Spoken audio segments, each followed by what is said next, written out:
Então, na semana passada, nós vimos o manifesto do que acreditamos que a igreja deveria ser. Olhando uma das igrejas mais saudáveis e influentes de todo o Novo Testamento, nós cunhamos o padrão Antioquia. Saudável, internamente, salgada, externamente. A igreja de Antioquia havia sido ou foi plantada por cristãos anônimos. Logo essa notícia chega em Jerusalém, de lá eles enviam Barnabé, o homem cheio do Espírito Santo e fé, que ensina a palavra de Deus, depois com a ajuda de Paulo. Por um ano eles ensinam aquela igreja, e nessa igreja que eles são chamados de cristãos pela primeira vez na história. De lá nós pulamos para Atos capítulo 13, onde essa igreja envia Barnabé e Saulo agora para uma obra completamente diferente. Internamente, ela era centrada, orbitava na palavra de Deus. Era o ensino, era a obediência, eram os pastores entendendo o seu trabalho, aquilo que deveriam fazer, e externamente elas tinham uma responsabilidade de salgar esse mundo que estava em destruição, estava caído.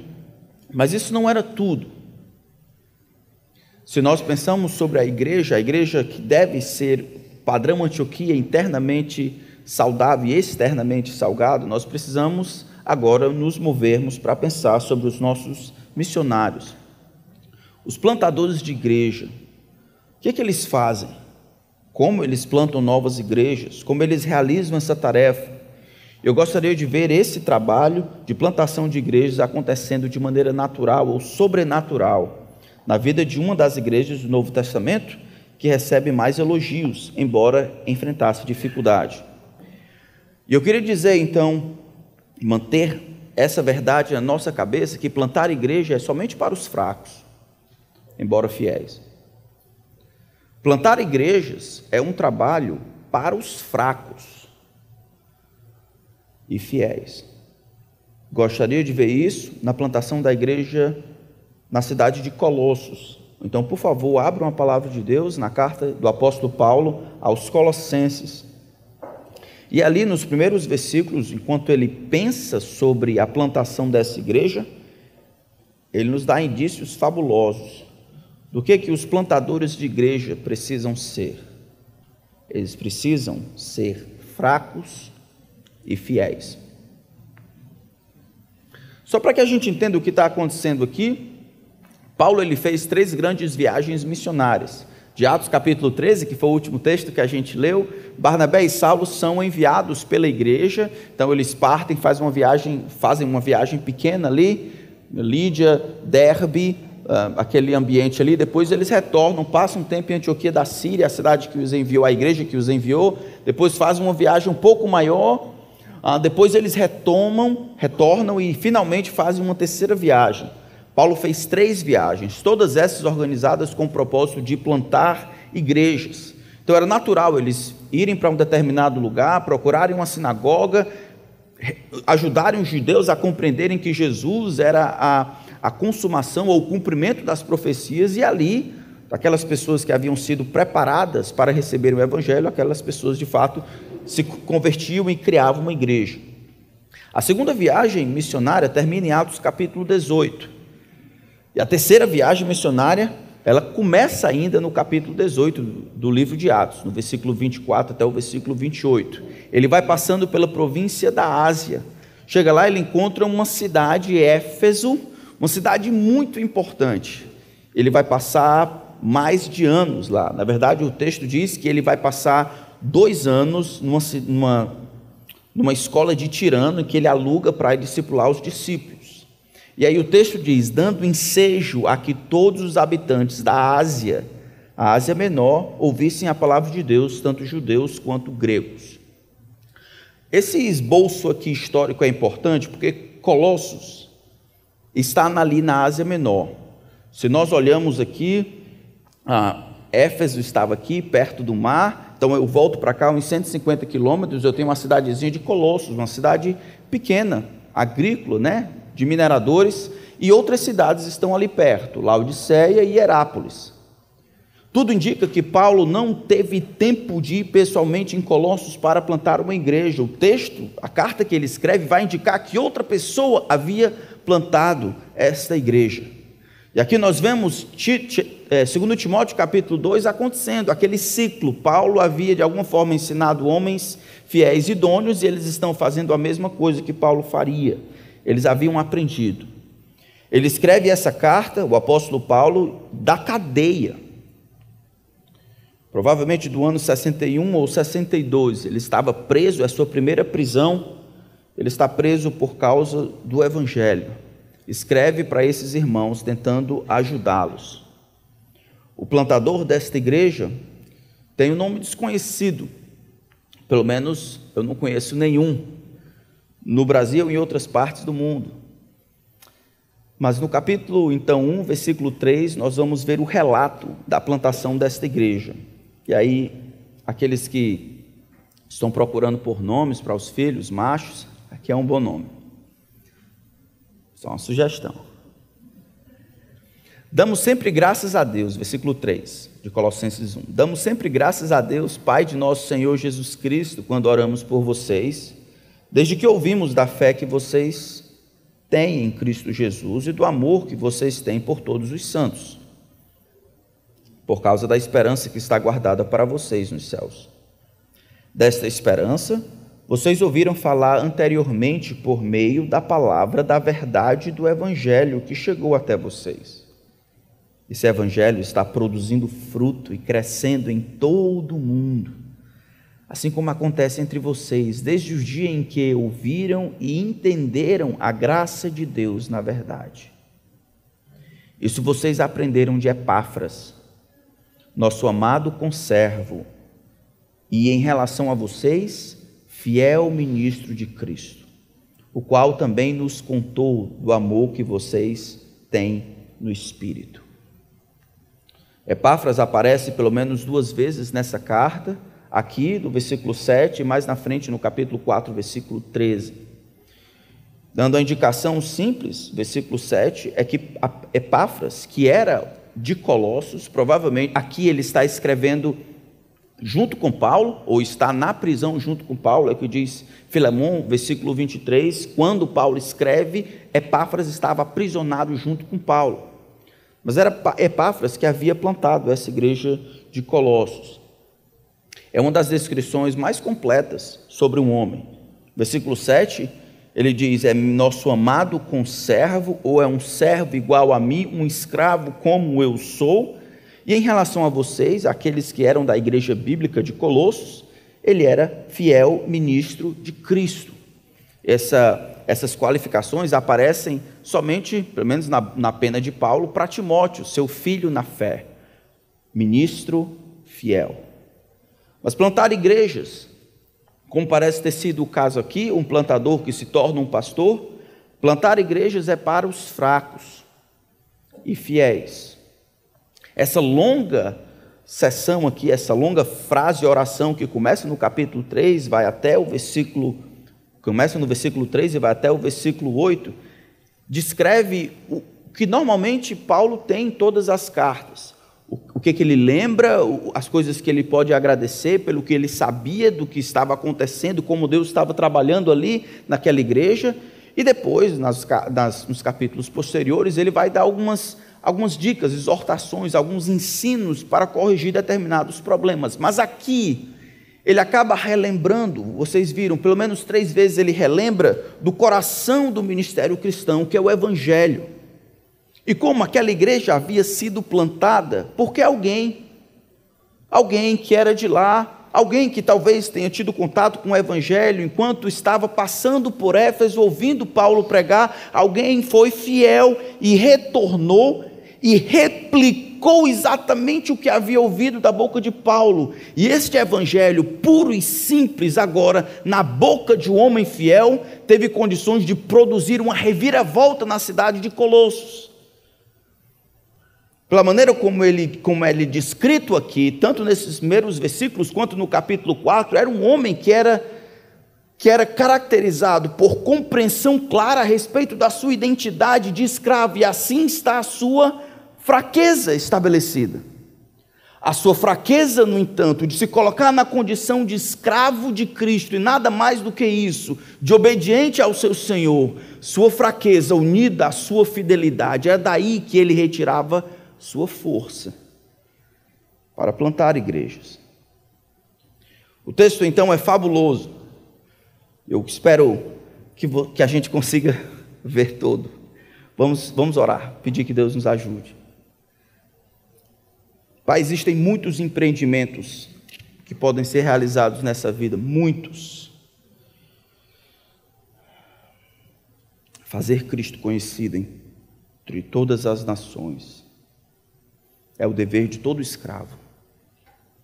Nós, escravos voluntários de Cristo Jesus, utilizamos de todas as coisas que o Senhor coloca na nossa mão, empregos, profissões, trabalhos, empresas, recursos, tempo, intelecto, todas essas coisas estão nada mais do que ao teu dispor para realizar as demandas do nosso Rei. Nos mostra isso por meio da vida de Epáfras e o impacto que essa fidelidade unida à fraqueza produziu naquela cidade. O desejo é que o Senhor nos permita desejar essas coisas para nós. Tua palavra está aberta diante de nós.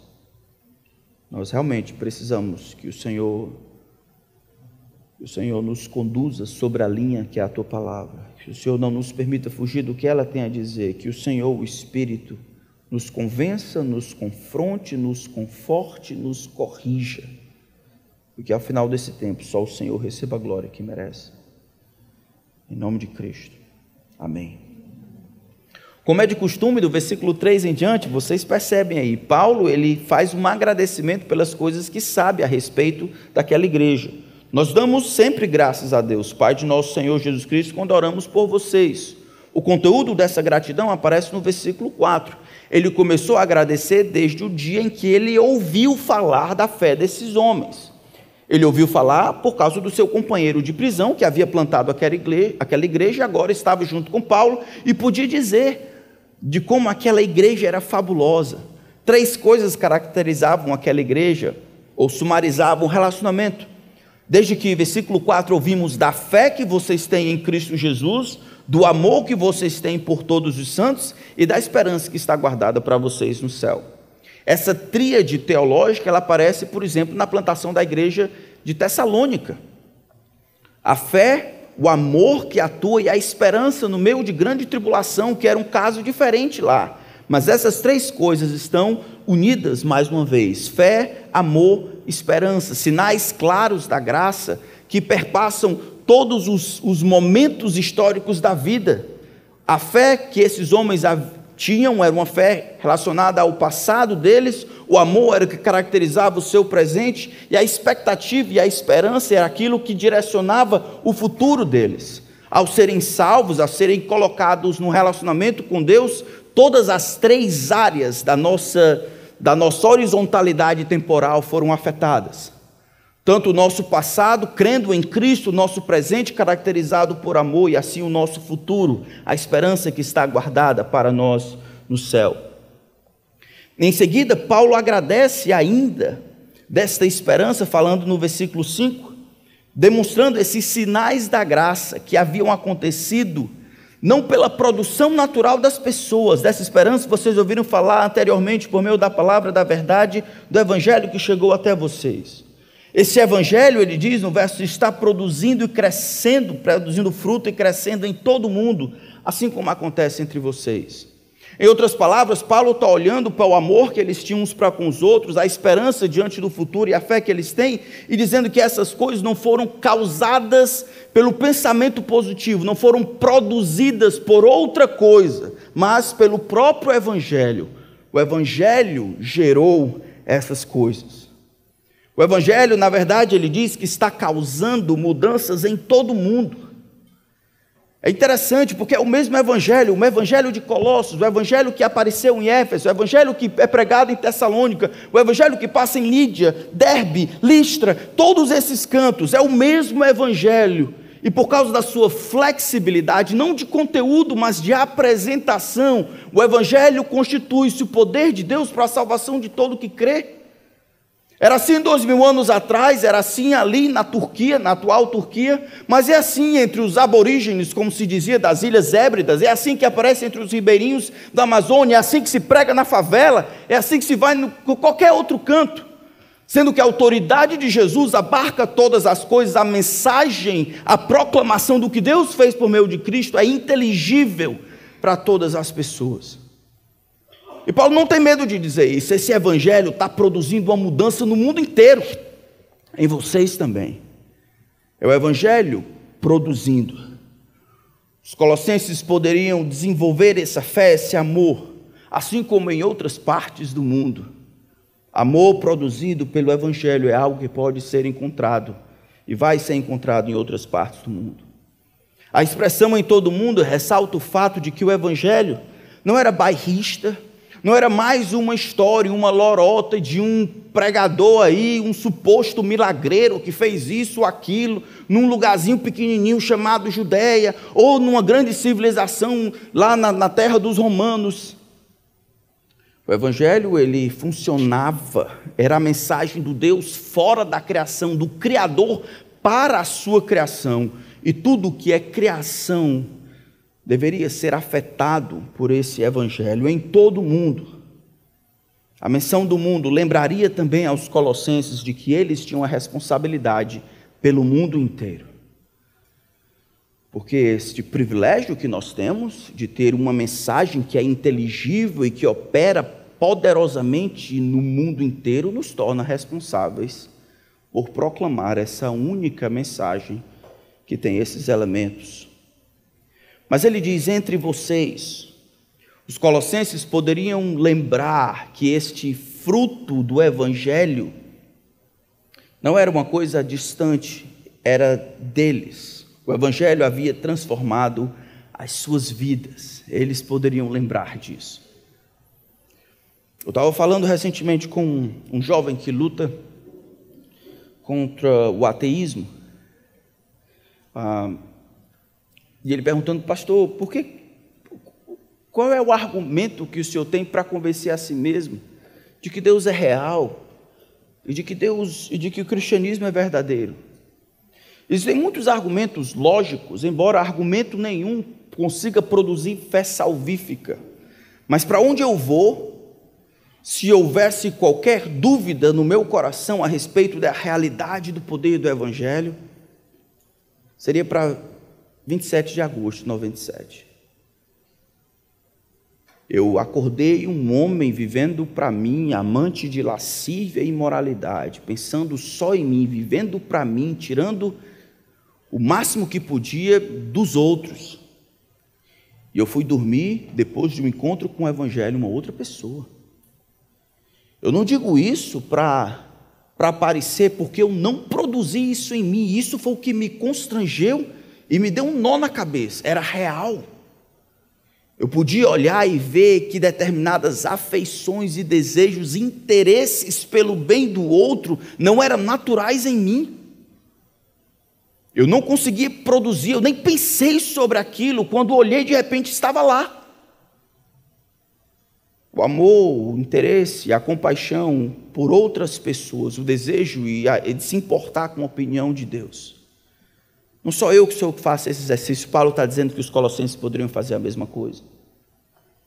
Isso está causando um rebuliço no mundo inteiro, produzindo frutos em todo o tempo, produzindo frutos em todo o mundo, como está acontecendo na vida de vocês. Está produzindo frutos em vocês. Vocês podem lembrar. Como é que esse fruto começou? No final do versículo 6 ele diz, desde o dia em que vocês ouviram e entenderam a graça de Deus na verdade. Ouviram e entenderam a graça de Deus. Agora a graça de Deus, ele está sendo usado de maneira intercambiável com essa mensagem do evangelho. O evangelho fala da graça de Deus. O evangelho, ele empurra o homem e os seus méritos para longe.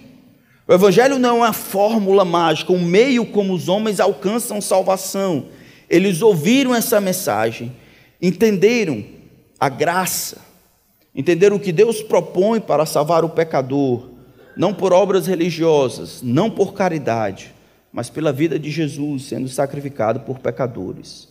Eles ouviram e entenderam isso. Eles ouviram e entenderam essa verdade. Isso é fabuloso, irmãos. O evangelho ele não pode ser enfiado goela abaixo. A conversão acontece de maneira sobrenatural, mas ela não vai acontecer sem ouvir e entender esta mensagem, o que Deus requer de mim, o que Deus fez em Cristo, o evangelho da graça de Deus. Talvez nenhum de nós, ou talvez não muitos de nós, tenhamos um testemunho emblemático como o do nosso missionário Ronaldo. Mas os que creem devem conseguir lembrar de terem ouvido o evangelho e entendido o evangelho. Devem lembrar que não foi a força do braço de Deus, ou da mãe, ou do pai, ou do pastor, ou da missionária.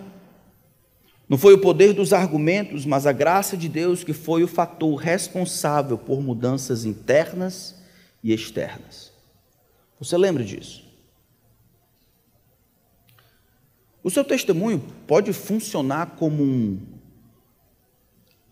um testemunho do evangelho? É exatamente isso que Paulo está fazendo aqui. Com gratidão, ele relembra os efeitos que a pregação de um homem teve naquele povo ali, numa cidade inteira, não somente em Colossos, mas outras cidades como Hierápolis e Laodiceia, que ele vai falar no capítulo 4. E ele diz com clareza, esse evangelho ele está borbulhando em tudo que é canto, esse evangelho sendo ouvido e crido, ele tem produzido efeitos em todo mundo, efeitos similares em todo mundo, fé, amor e esperança. Os colossenses poderiam testemunhar o poder do evangelho. A Planalto pode? É para onde nosso pensamento vai quando pensamos no poder do evangelho? Poder do evangelho para salvar.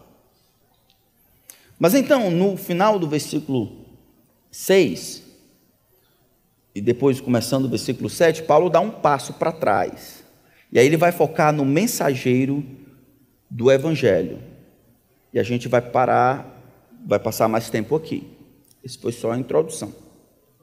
Ele diz, isso vocês aprenderam de Epáfras. Ele dá um passo para trás para falar sobre como o evangelho chegou lá, e ele fala sobre o fraco e fiel Epáfras.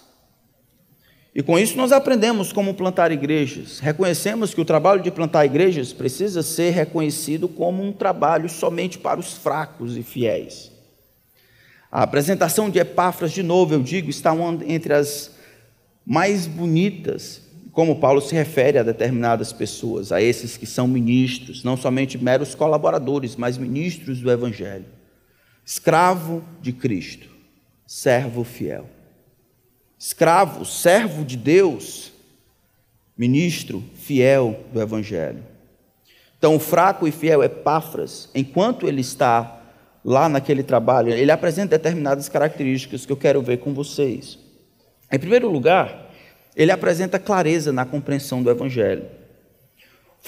O começo do versículo 7 diz assim: isso vocês aprenderam de Epáfras. Isso o quê?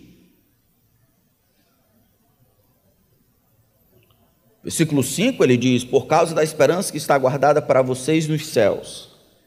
Desta esperança vocês ouviram falar anteriormente.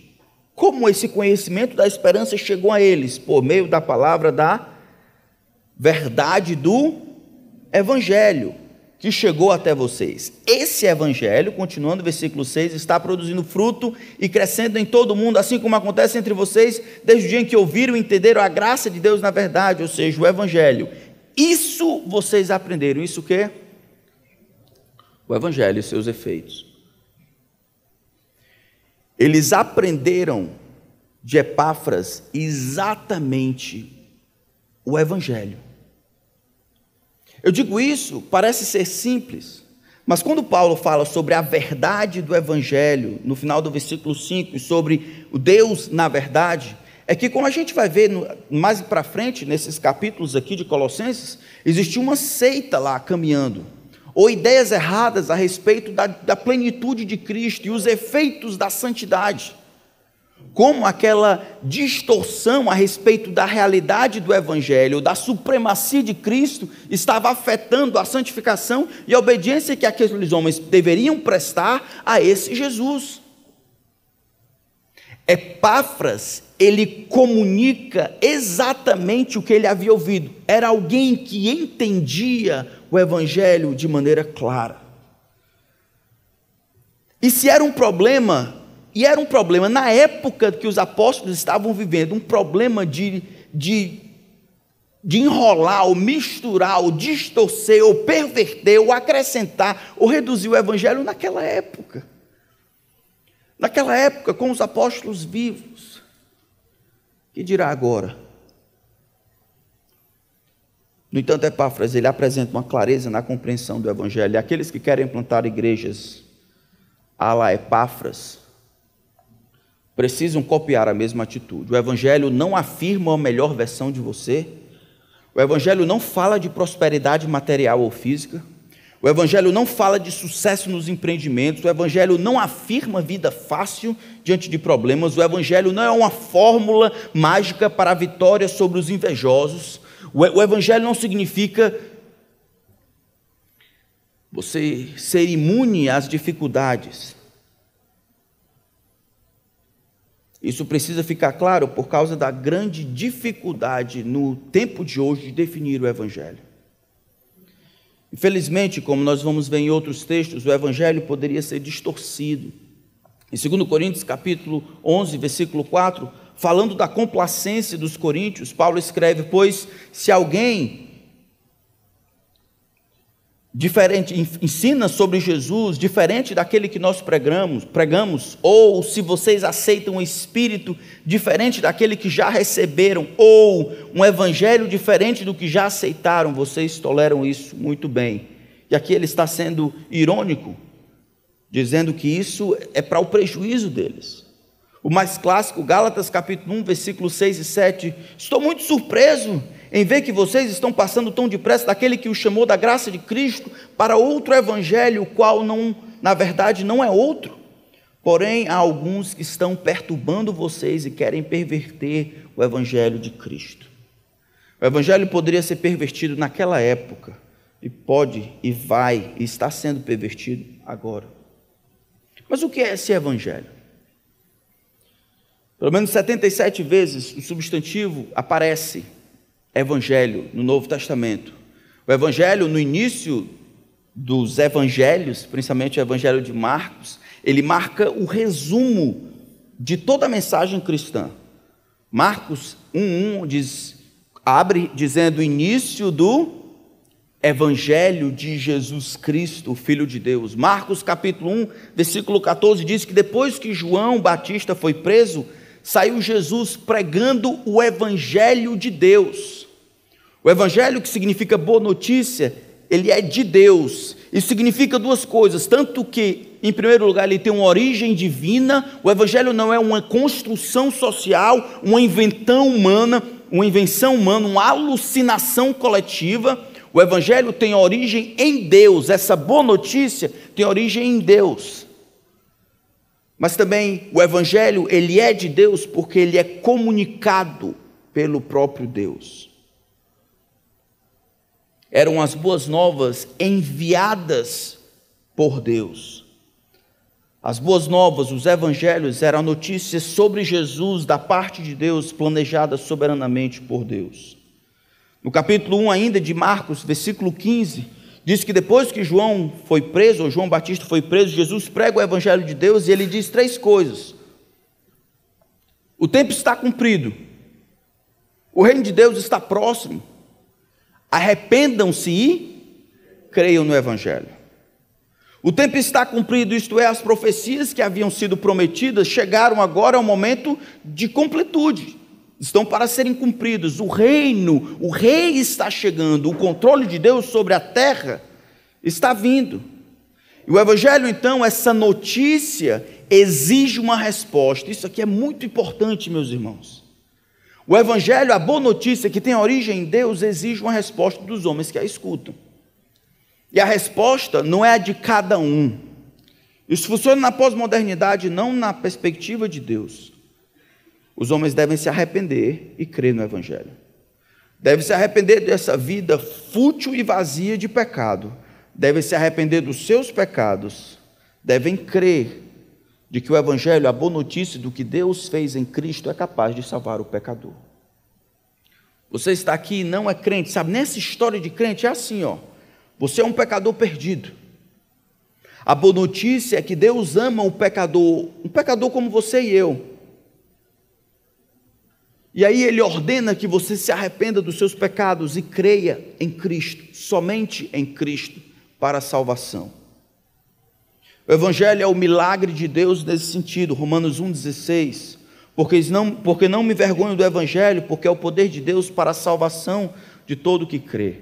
O Evangelho tem como elemento central a vida de Jesus Cristo, separado para o Evangelho de Deus, Romanos 1, 5 e 6, separado para o Evangelho de Deus, o qual foi por Deus prometido por intermédio dos profetas nas Sagradas Escrituras. E esse Evangelho diz respeito ao seu Filho, Jesus, o qual segundo a carne veio da descendência de Davi, e foi designado, atestado, comprovado, Filho de Deus com poder, pelo Espírito de santidade, pela ressurreição dos mortos, Jesus Cristo nosso Senhor. O Evangelho não é a respeito de igreja, não é a respeito de cosmovisão, não é a respeito de uma determinada lei a cumprir, não é a respeito de sábado, não é a respeito de pastor, não é a respeito de outras coisas. O Evangelho é a respeito de Jesus, o que Deus fez por meio de Cristo. Epáfras tinha isso claramente. Você tem? É só você pensar numa pergunta simples dentro do ônibus, num colega de trabalho: ei, como é que é esse negócio? Me explica o Evangelho. Meus irmãos, eu digo de maneira jocosa, mas era real. Eu me lembro de uma vez, no culto de oração, a irmã disse: pastor, eu queria agradecer a Deus. Pois não, irmã, diga, eu quero agradecer porque eu preguei o Evangelho nessa semana. Irmã, compartilhe conosco. Pastor, foi assim. Eu olhei para a minha colaboradora minha que estava do meu lado e disse: mulher, tu tem que se converter. E aí eu disse: como assim? Foi só isso? Ele disse: não, eu disse: mulher, vamos lá para a igreja, é tão bom. Embora a gente ri, qual a resposta você daria? Como é que a gente pode ter certeza de que evangelizou? Quando a gente fala sobre a igreja, quando a gente fala sobre o pecado, algumas pessoas ficam no pecado, mas o Evangelho é boa notícia, que se constrói sobre uma má notícia, mas é boa notícia. As duas coisas precisam estar interligadas. Nossa situação diante de um Deus santo e irado justamente contra o pecado. Ao mesmo tempo, esse amor que não se compreende de Deus para com pecadores como nós. E como Deus, então, pode responder ao nosso arrependimento e fé com perdão. Epáfras compreendia com clareza o Evangelho. Nós precisamos da mesma forma. 1 Coríntios capítulo 15 diz: antes de tudo eu entreguei a vocês o que também recebi. Cristo morreu pelos nossos pecados, segundo as Escrituras, foi sepultado e ressuscitou ao terceiro dia, segundo as Escrituras. O Evangelho está de acordo com as Escrituras. Paulo consegue falar desses efeitos do Evangelho, como nós vimos no início: fé, amor e esperança, porque esses efeitos positivos, eles estavam embasados na proclamação fiel do Evangelho. Meus irmãos, a grande dificuldade na santificação acontece porque aquilo que proporciona salvação, que é a compreensão clara do Evangelho, se perdeu. A santificação depende da salvação, assim como fumaça depende do fogo. Um é a consequência do outro. Se esse Evangelho não for compreendido com clareza, ele será proclamado deficientemente ou pregado de maneira indevida, o que vai acarretar a santificação ficará prejudicada. Isso acontece nos nossos discipulados. Isso acontece quando ensinamos para os outros. Quando o Evangelho não é entendido e comunicado com exatidão, por não haver clareza em relação a ele, a santificação fica comprometida. Grande parte das dificuldades que nós enfrentamos no Brasil, no movimento evangélico do Brasil de maneira geral, tanto crente caloteiro, marido desonesto, falta de amor, menino que desobedece os seus pais, não leva isso, tanto essas coisas normais, toleradas, acontece na sua raiz. Não houve uma compreensão clara do Evangelho. Eu vou crer em quê?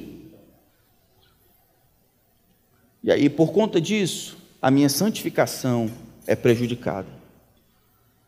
A santificação, ela depende da salvação, e a salvação depende de uma compreensão clara do Evangelho. O Evangelho, a boa notícia de que Deus em Cristo salva o pecador. Mas o versículo começa dizendo, no versículo 7, de que eles aprenderam o Evangelho bem direitinho, a verdade do Evangelho. Entenderam, ouviram e entenderam o Evangelho, a notícia da graça de Deus na verdade, bem direitinho, de Epáfras. Isso é fabuloso, irmãos. Entenderam de Epáfras. Se ele foi correto em compreender o Evangelho de maneira clara, ele foi fiel na comunicação dessa verdade do Evangelho. Interessante como ele considerava Epáfras aqui. Isso vocês aprenderam de Epáfras, nosso amado conservo. Conservo é um servo junto com.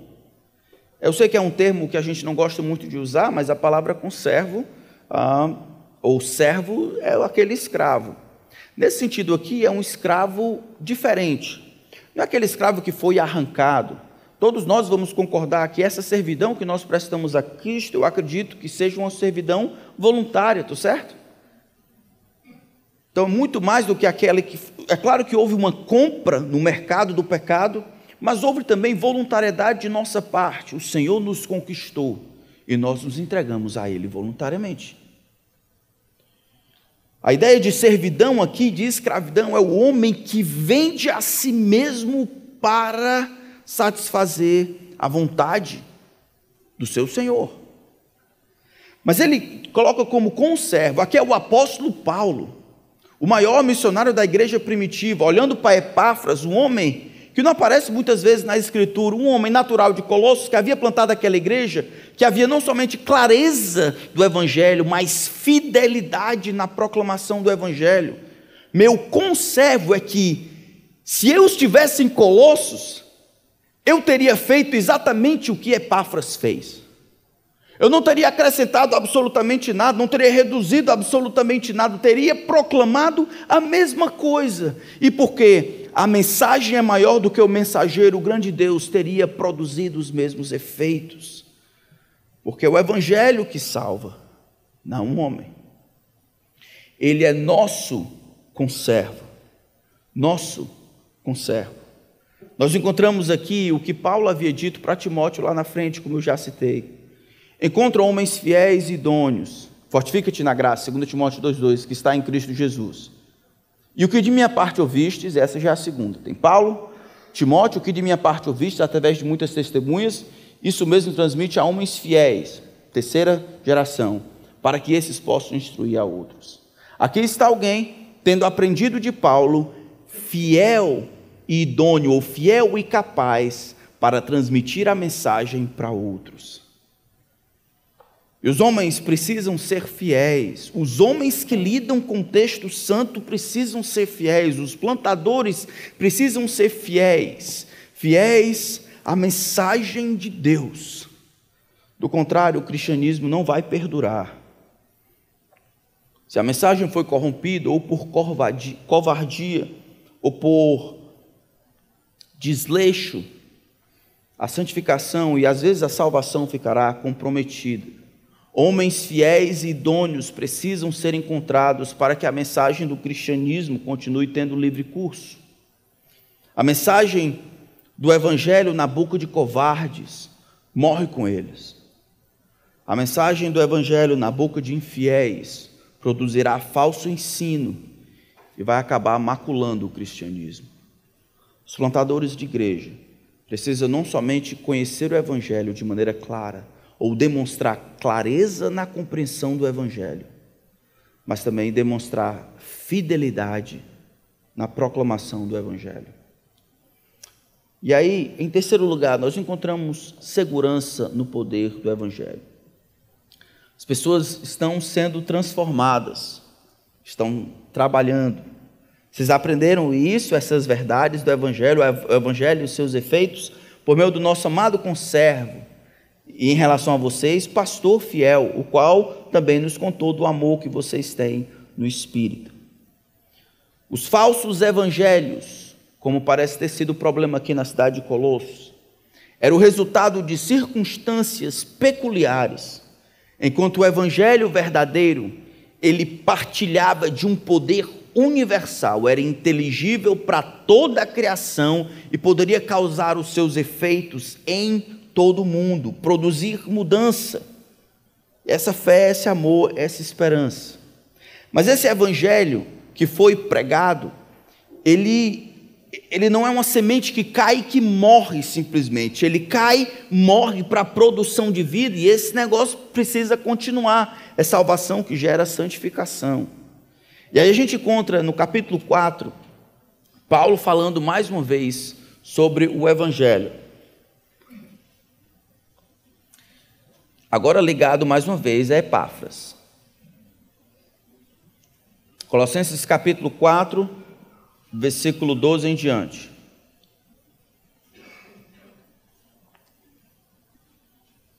Paulo falando, terminando já a sua carta, ele diz Epáfras, ele está dando saudações para todo mundo.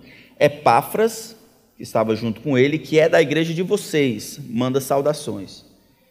De novo ele repete, ele é um servo de Cristo Jesus, que está sempre lutando por vocês em oração, para que vocês se conservem maduros e plenamente convictos em toda a vontade de Deus.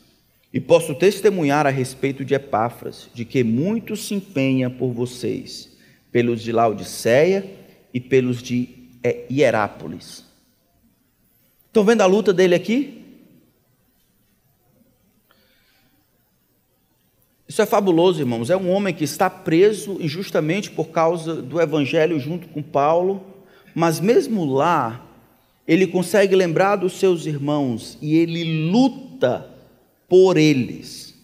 Essa luta, no entanto, é uma luta diferente, é uma luta no contexto espiritual. É como se dependesse dele a batalha para que aqueles homens, seus discípulos ou sua igreja, se conservassem maduros e plenamente convictos de toda a vontade de Deus. É como se ele achasse que ao orar haveria uma luta e ele participaria, ajudando para que essa plena convicção, para que essa maturidade, para que essa santificação e preservação se mantivesse. Se ainda não ficou claro sobre a fraqueza de Epáfras, deixe-me lembrar que uma das maneiras mais claras, mais palpáveis de perceber a compreensão que um homem e uma mulher têm de sua inabilidade é pela sua vida de oração. Só os fracos oram, só os que precisam oram, só os que necessitam de ajuda oram, só os que não têm força oram, só os que sabem que não depende no final deles, só os que sabem que no final das contas eles são incapazes de promover o que eles gostariam muito que acontecesse. Somente esses que oram, e esses oram muito. Esses oram até que o grande Deus se torne propício. Esse escravo de Cristo Jesus, como é dito aqui, ele não estava lá para mandar, mas para obedecer. Não para guiar a sua vida, mas para ser guiado pelas ambições dos céus. E Deus, o grande Deus, por causa da fidelidade de Epáfras, havia colocado de alguma forma ele na cadeia. Olha o que a fidelidade dele ao evangelho e a missão que Deus havia dado a ele levou Epáfras. Ele escreve junto com o apóstolo Paulo da cadeia.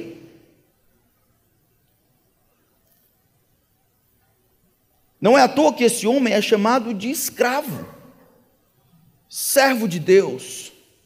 Sua luta era reconhecer impotência em oração, em benefício dos que estava servindo. Ele recebe aqui a maior de todas as descrições: servo de Cristo Jesus. Mas essa descrição é também a mais clara de todas as constatações de nossa dependência e fraqueza. Vivemos em função de outro.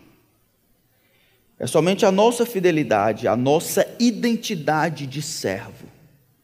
É ali que nós encontramos nossa força.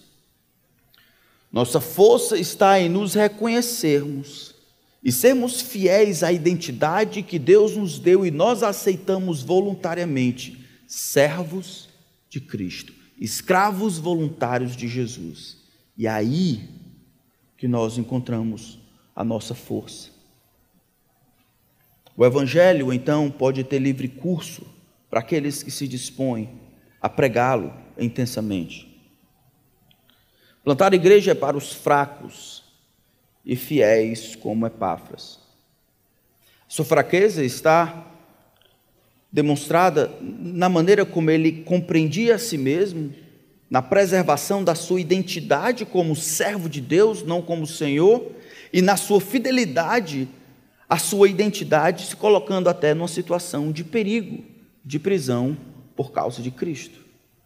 Mesmo assim, a sua fraqueza ainda transparece quando na prisão ele luta e batalha pelo bem daqueles que estão livres, em Colossos, quando ele exalta a sua inabilidade, incapacidade, requerendo que o grande Deus, de fato, ajude aqueles irmãos a se manterem fiéis e capazes. Quanto você ora pelos seus filhos? Quanto você ora pelo avanço do reino? Quanto você ora por essas coisas que Deus coloca no seu colo e você sabe que não consegue fazer? Se você não ora, é porque você acha que consegue. E achar que consegue é uma declaração da sua aparente força e grandeza. Orar é o homem reconhecendo que não consegue, mas implorando que o grande Deus faça aquilo que ele requer. Epáfras era um fraco, e nisso estava a sua força. A sua fraqueza, no entanto,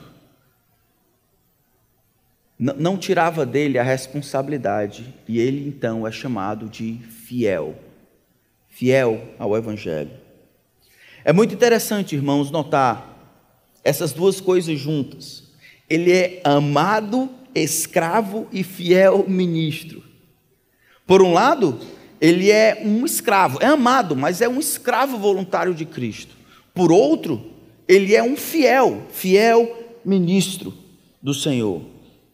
Eu acho que realmente existe uma ligação entre os dois, porque a fidelidade significa agir de uma determinada maneira dentro de uma determinada relação. Por exemplo, fidelidade no casamento significa agir de uma maneira em que a exclusividade da aliança conjugal se mostre claramente. O mesmo pode ser dito sobre a fidelidade no trabalho. Espera que o empregado chegue em determinada hora, como patrão, honre os seus compromissos, férias, cargas horárias e outras coisas assim. Fidelidade como aluno é vista na disposição de estudar, comparecer às aulas. A fidelidade como filho requer obediência, a fidelidade como pai requer disciplina e admoestação, mas a fidelidade como escravo. Se o escravo de Cristo é aquele que voluntariamente abriu mão de realizar a sua vontade para viver em função do seu Senhor, fidelidade é demonstrado quanto, pela graça de Deus, nos esforçamos para isso. Epáfras era um escravo de Cristo. E a preservação da sua identidade era a sua força. Mas você pode pensar, pastor, mas o que isso tem a ver comigo? Eu não vou plantar igrejas, não. Eu acho que esses dois atributos, irmãos, deveriam ser buscados por todos nós, porque esse é o tipo de pessoa que Deus usa. É o fraco e fiel. Não é o forte ou infiel. Não é o fraco e infiel. É o fraco e fiel que Deus usa. Homens e mulheres que, cônscios de suas limitações, devoltam-se à prática de oração como se lutassem pelos outros, como se a manutenção espiritual dos outros dependesse da batalha que se trava de joelhos para o benefício dos outros. Da mesma forma, fidelidade é outra característica que deveríamos procurar. Fidelidade, como já foi dito, não é perfeição, mas é direção. Fiel à sua identidade, fiel à sua mensagem, fiel nas amizades, fiel no ministério, fiel ao Senhor, fiel na missão. Eu não quero motivar, irmãos, vocês pela culpa, mas eu gostaria de ajudar vocês a fazerem as perguntas certas. Se força e fidelidade são atributos que aparecem nos homens que Deus utiliza, me diga, Deus está usando vocês? Onde é que você vê Deus usando você? É sério. Onde você vê o grande Deus, o Deus de toda a terra, utilizando você, usando você de maneira sobrenatural para o benefício dos outros?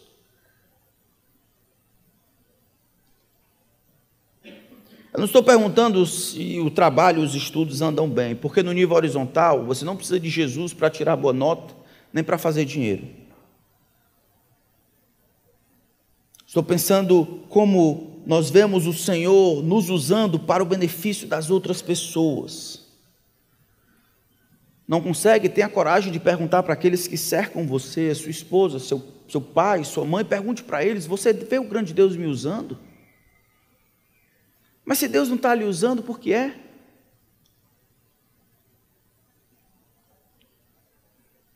Talvez, mesmo sem perguntar, aqueles que estão ao seu lado, vocês saibam a resposta, e a razão pode ser falta de fraqueza e falta de fidelidade, falta de interação graciosa com o Senhor e falta de fidelidade ao Senhor e à sua mensagem. Essa é a razão porque os homens não veem nada sobrenatural acontecendo na vida deles. Só a normalidade de uma vida cansada e atribulada em busca do vento. E aí chega-se o final de semana, eu venho, passo 2 horas e a vida continua com toda a naturalidade desse reino inferior. Nada sobrenatural. Uma resposta de oração que eu fiz no secreto, um deleitar da alma aos pés de Jesus, uma lembrança do Espírito de algo que Deus fez por meio da sua palavra, uma vitória sobre um pecado, um esforço para mortificar, um desejo para servir os outros, não por obrigação ou por necessidade, mas por disposição de me sacrificar para o benefício dos outros. Onde isso aparece? Falta fraqueza em nossa parte, falta fidelidade. Eu gostaria de encorajar os irmãos a avaliarem o próprio coração. Pensando na obra missionária, vimos a Lídia dando relatório, eu fiquei pensando aqui nos recursos. Eu lembro de um homem mais sábio dizendo: Deus não trabalha com ricos e pobres, Deus trabalha com os fiéis. Porque o problema da obra missionária nunca foi relacionado a dinheiro, ou a oportunidade, ou a informação. O problema é como nós nos vemos. Porque se você fosse um escravo de Cristo, um escravo voluntário, você não estaria puxando o toma lá da cá. Se você fosse fiel à identidade que Deus lhe deu e você aceitou, você não estaria lutando para fazer as suas coisas, você viveria e se alegraria em cumprir a vontade do seu Senhor. O maior desejo do seu coração era em ter a vontade do seu Senhor satisfeita. Mas não há fidelidade na nossa identidade, por isso nos falta força. A força é o resultado da nossa compreensão da fraqueza, aliado à nossa fidelidade, à nossa identidade, a quem somos, a quem Deus nos fez ser. Então a força vem daí. Força para plantar igrejas, força para permanecer na cadeia injustamente, força para abençoar os outros, força para pensar nos outros e lutar pelo bem deles, mesmo quando você se encontra numa cadeia injustamente. Isso é sobrenatural. Era isso que eu gostaria de ver. É isso que Deus quer fazer na minha e na nossa vida.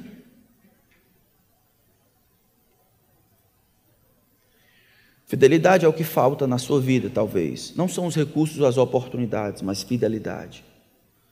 Peça perdão pela sua infidelidade. Quem você pensa que é? Nós somos escravos de Cristo, lembra? Ele não nos empurrou. Ele conquistou o nosso coração e nós voluntariamente nos dobramos a Ele, não foi assim? Por que tanta luta para se manter no centro do universo? Olha a condição da sua alma. Para os que saírem daqui para plantar igrejas, vocês precisam conhecer o Evangelho.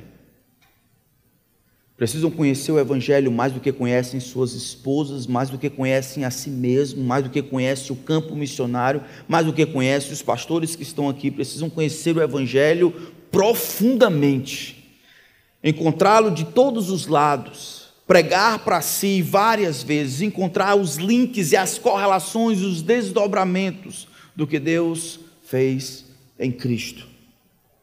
Considerem a vida de vocês, lembrem do que o Evangelho causou em vocês. Lembrem que é o Evangelho que produziu todas essas coisas. E por último, aqueles que ainda não entenderam o Evangelho, ou não se dobraram a ele, é a sua desobediência ao Evangelho que levará você para o inferno. Eu não sabia disso, mas foi lendo a palavra de Deus que isso apareceu. Em 2 Tessalonicenses, capítulo 1, versículos 6 a 10, diz assim: pois de fato é justo para com Deus que Ele retribua com tribulação aos que causam tribulação a vocês, e que dê a vocês, que estão sendo atribulados, alívio juntamente conosco, quando do céu se manifestar o Senhor Jesus com os anjos do seu poder, em chama de fogo, tomando vingança contra os que não conhecem a Deus e contra os que não obedecem ao Evangelho de nosso Senhor Jesus. Dois tipos de pessoas. O Senhor Jesus virá, o texto diz, e Ele vai tomar vingança. Ele levará para o lado pessoal aqueles que desconhecem a Deus e aqueles que desobedecem o Evangelho, porque o Evangelho não é só uma mensagem típica, não é informação do que Deus fez, é uma informação carregada com uma demanda. Os homens precisam se dobrar, é isso que Paulo diz lá em Atenas, porque estabeleceu um dia que há de julgar vivos e mortos com justiça por meio de um varão que acreditou diante de todos, ressuscitando dentre os mortos. Hoje ele diz: vocês devem se arrepender. Ele ordena a todo mundo que se arrependam e creiam. E aí depois o versículo 10 vai explicar o conteúdo dessa vingança. Estes, os que desobedecem ao Evangelho do Senhor, estes sofrerão penalidade de eterna destruição, sem retorno, banidos da face do Senhor, sem misericórdia, e da glória do seu poder, quando ele vier naquele dia para ser glorificado nos seus santos e ser admirado por todos os que creem. Rejeitar o Evangelho é rejeitar o próprio Deus. Desobedecer ao Evangelho é desobedecer o próprio Deus. Por isso que a paga é eterna. Estão rejeitando a única maneira de salvar o pecador. Plantar igrejas é para os fracos, porque o poder está no Evangelho. O Evangelho é o poder de Deus para a salvação de todo o que crê. Então, se nós vamos plantar igrejas, eles estarão aqui, serão homens e mulheres, famílias reconhecidos pela sua extrema incapacidade, inabilidade. Então, os cultos de oração serão impregnados de confissão. Nós viremos orar pedir que Deus nos ajude. Isso também comprovará a nossa fidelidade à mensagem. São esses que Deus utiliza. Meu desejo é que Deus utilize você. Você tem se usado demais. E todo uso que você faz de si mesmo, para si mesmo, vai ficar aqui. É perca de tempo. Você não impressiona Deus. É o que Deus faz por seu intermédio para si mesmo, que permanece para sempre. Que Deus nos ajude. Senhor, que o Teu Evangelho seja o centro da nossa vida. Aquilo que salva o pecador e os mantém no aprisco. Eu peço que o Senhor nos abençoe para sermos encontrados como este servo de Cristo, vivendo como escravo, dedicando sua vida para o benefício de outros. Eu peço também, Senhor, o Senhor levante mais obreiros. Levanta para cá, Senhor.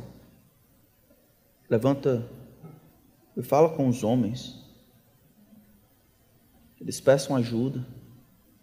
Que eles lutem por fidelidade. Que eles reconheçam fraqueza e impotência.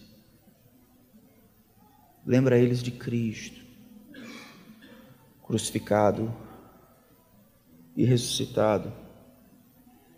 Que eles lembrem daquele compromisso que fizeram no passado, naquele dia, de viverem para Ti como escravos de Cristo, de abrirem mão do exercício livre de suas liberdades, para voluntariamente se entregarem a Cristo, estarem à disposição dEle.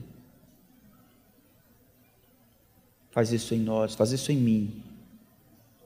Ajuda-me a crescer na compreensão das implicações do Evangelho, da causa de Cristo. Obrigado pela boa notícia que me alcançou um dia. O Evangelho é algo pelo qual se vale a pena morrer.